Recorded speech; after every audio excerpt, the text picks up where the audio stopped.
అందరికీ నమస్కారం. కుంస శ్రీనివాస్ ఛానల్ స్వాగతం. ఫస్ట్ టైం చూసినప్పుడే సబ్స్క్రైబ్ చేసుకుని బెల్ సింబల్ ప్రెస్ చేయండి.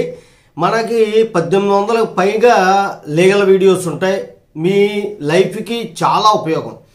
నాకు లీగల్గా ఎటువంటి అవసరం లేదు అనడానికి భూమి మీద పుట్టిన ప్రతి వ్యక్తికి కూడా అవసరమే.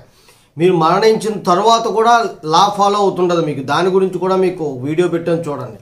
ఈరోజు ముఖ్యాంశం ఏంటంటే, ఆంధ్రప్రదేశ్లో వాహనాలకు పన్ను కట్టనవసరం లేదు, అలాగే కట్టిన పన్నుని తిరిగి చెల్లించండి అని సుప్రీంకోర్టు రాష్ట్ర ప్రభుత్వానికి ఒక తీర్పునిచ్చింది, ఒక ఆర్డర్ పాస్ చేసింది. ఏం జరిగింది ఏంటి అంటే పూర్తి వివరాల్లోకి వెళ్దాం. ఏపీ మోటార్ వెహికల్స్ యాక్ట్ అని ఉంటుంది, tax rule number 3 section rule 3 1963 అనమాట. అంటే 1963 తాలూకా యాక్ట్ది. దాని ప్రకారం సుప్రీంకోర్టు ఇచ్చినటువంటి తీర్పు ఏమని ఇచ్చింది అంటే, ప్రభుత్వ రహదారులపై నడపని వాహనాలకు పన్ను కట్టనవసరం లేదు అంటూ సుప్రీంకోర్టు ఒక తీర్పు ఇచ్చింది. ప్రభుత్వం వేసినటువంటి రహదారులు ఏవైతే ఉన్నాయో వాటి మీద ప్రయాణించినటువంటి ఏ వాహనానికి కూడా పన్ను కట్టవసరం లే. ఎవరు లేరు అంటే రాష్ట్రీయ ఇస్పాత్ నిగమ్ లిమిటెడ్ అని చెప్పేసి ఆ రవాణా సేవలు అందించినటువంటి సంస్థ కేసుకి సంబంధించినటువంటి తీర్పులో భాగం ఇది. ప్రైవేటు స్థలాల్లో మాత్రమే వాహనాలు నడిపితే పన్ను చెల్లించే అవసరం లేదు రాష్ట్ర ప్రభుత్వానికి కానీ కేంద్ర ప్రభుత్వానికి కానీ.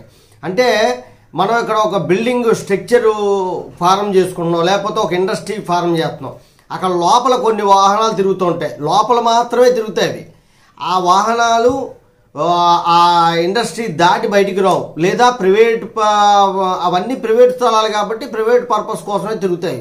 ఎక్కడా కూడా మన ప్రభుత్వం వేసినటువంటి రోడ్లను ఉపయోగించు. అలాంటి సందర్భాల్లో పన్ను వేసి ఆ వాహనాలపై రోడ్ ట్యాక్సులు, ఈ ట్యాక్సులు, ఆ ట్యాక్సులు అని బాతుంది రాష్ట్ర ప్రభుత్వాలు. అలాంటి పన్నులు వేసేటువంటి అధికారం రాష్ట్ర ప్రభుత్వం లేదు. ఒకవేళ వేసినా అది తిరిగి వాళ్ళకి చెల్లించాలి అని చెప్పేసి సుప్రీంకోర్టు ఆర్డర్ వేసింది. ఏపీ హైకోర్టు కూడా చెప్పింది ఎంత ఇవ్వాలి ఏంటనో క్లియర్గా. అయినా సుప్రీంకోర్టుకి వెళ్ళింది ప్రభుత్వం, వాళ్ళకి ఫ్రాగా వస్తుందని సుప్రీంకోర్టు కూడా మొట్టికెళ్ళి పెట్టింది. ఏమన్నదంటే, వాళ్ళు చెల్లించింది ఏదైతే 22,71,700 రూపాయలు ఉన్నాయో ఆ పన్నును తిరిగి వాళ్ళ సంస్థకి ఇచ్చేయమని చెప్పి తిరిగి చెల్లించమని సుప్రీంకోర్టు చెప్పింది. ఏపీ మోటార్ వెహికల్స్ రూల్ 3 1963 ప్రకారం ఏ వాహనం అయితే ప్రైవేట్ పర్పస్ కోసం తిరుగుతుందో, ప్రైవేట్ రోడ్ల మీద తిరుగుతుందో ఆ వాహనం పబ్లిక్ సంబంధం లేదో, రోడ్లకి ప్రభుత్వ రోడ్లకి సంబంధం లేదో వాటికి పన్ను కట్టవసరం లే. అలాగే పబ్లిక్ అన్న పదానికి కూడా చట్టంలో ఒక ఎబ్రివేషన్ కూడా సుప్రీంకోర్టు చెప్పింది. పబ్లిక్ రోడ్డు, పబ్లిక్ ప్లేసు అంటే ఏంటి అన్నది కూడా ఇందులో ఈ తీర్పులో చెప్పడం కూడా జరిగిందనమాట. దీని గురించి ఎందుకు చెప్తున్నాను అంటే, ప్రైవేట్ పర్పస్ కోసం మాత్రం ఉపయోగించే వాహనాలు పన్ను చెల్లించే అవసరం లేదు.